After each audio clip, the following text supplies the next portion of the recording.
We're an old community established in 1839. Tradition is agriculture.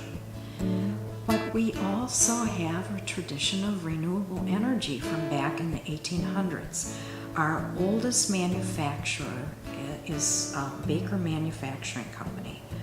They were formed in 1874. They built windmills back in the 1800s up until about 1950. And our community celebrates windmills. Well, I got involved with a energy committee probably close to 10 years ago when we were looking at building a new high school. And I was on that committee looking at evaluating a school function. And part of that grew into bringing energy efficiency to that project.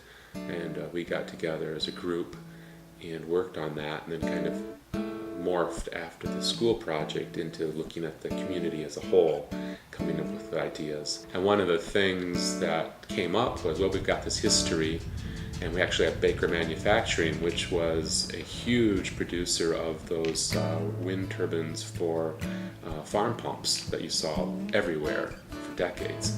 And so we have a history of that wind, and so we were trying to tie in the history and the new, and so well, maybe we could kind of tie this all in and make this energy a definition for what Evansville is about.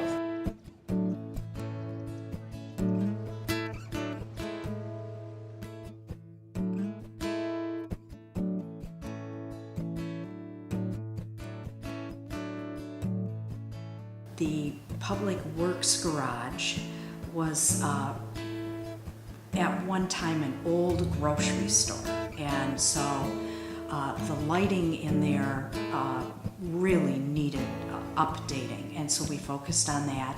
And we have a combination of high energy efficient fluorescent lighting and some solar light pipes that are off the grid that are going in there.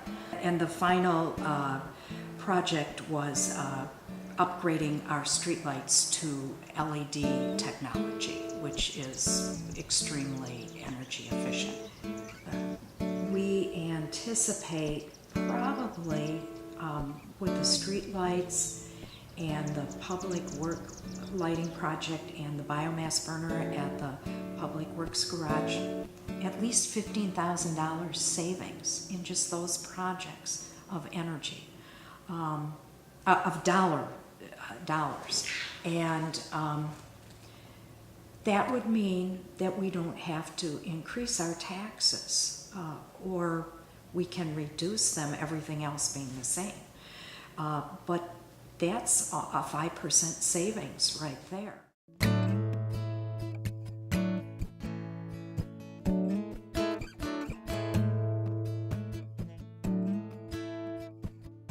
I think everybody has always had that attitude.